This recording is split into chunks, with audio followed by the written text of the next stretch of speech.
तो आज यानी 7 अक्टूबर को पेंगुइन का तीसरा एपिसोड आउट हुआ ब्लिस नाम से। और अगर देखा जाए तो इसके पिछले 2 एपिसोड्स की तरह इस एपिसोड में भी हमें दी बैटमैन मूवी के रेफरेंसेस देखने को मिलते हैं कि किस तरह से रिडलर के द्वारा मचाई गई तबाही के चलते कितने लोग अफेक्ट हुए थे।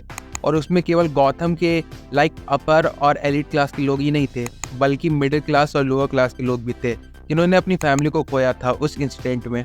और इस सीरीज़ का एक बहुत ही इंपॉर्टेंट कैरेक्टर विक्टर की भी हमें बैक स्टोरी दिखाई गई है। और अगर देखा जाए तो ये एपिसोड विक्टर की रिडेम्पशन के ऊपर ज़्यादा फोकस करती है कि विक्टर भले अभी एक गैंगस्टर के साथ इन्वॉल्व है, बट वो उस तरह की लाइफ जी रहा है जो वो इमेजिन किया करता था एक वक्त पे।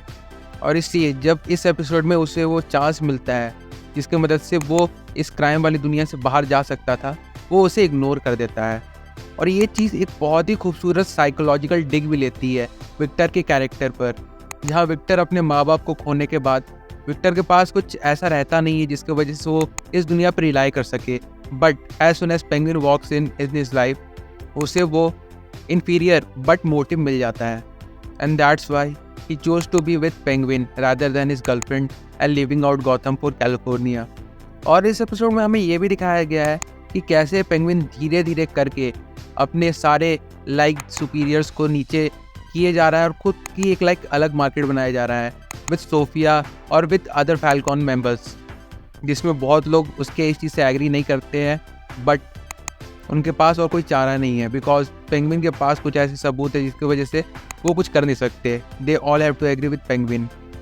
और इस एपिसोड में विक्टर के अलावा सोफिया पर भी अच्छा खासा फोकस किया गया है कि किस तरह से उसे उसकी फैमिली में कोई भी रिस्पेक्ट नहीं करता है और इसलिए उसके पास अब कोई चारा नहीं है पेंगुइन के साथ मिलकर काम करने को।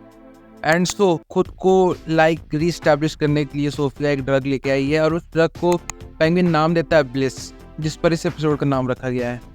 और अगर देखा जाए तो धीरे धीरे पेंगुइन हर कैरेक्टर से, जितने भी कैरेक्टर्स हमें इस एपिसोड में दिखाए गए या फिर इस पूरे सीरीज़ में अभी तक जितने एपिसोड आए सब में दिखाए गए, हर उस कैरेक्टर का पेंगुइन के साथ कोई ना कोई रिलेशन दिखाया गया है, जो कि एक बहुत ही अच्छा मूव है। After all this series is based on penguin, तो उसे किसी भी तरह से लाइमलाइट से हटाना इस सीरीज़ को एक डेंजर पाथ पे ले जा सकता है।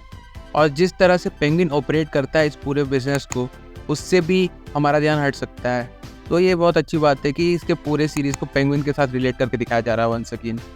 सो अगर आप सम अप करें तो एपिसोड 3 भी बिल्कुल एक लेट डाउन नहीं था। It was as good as the first 2 episodes. And yes, ये सीरीज़ अपने हर एपिसोड के साथ और बेहतर होते जा रही है।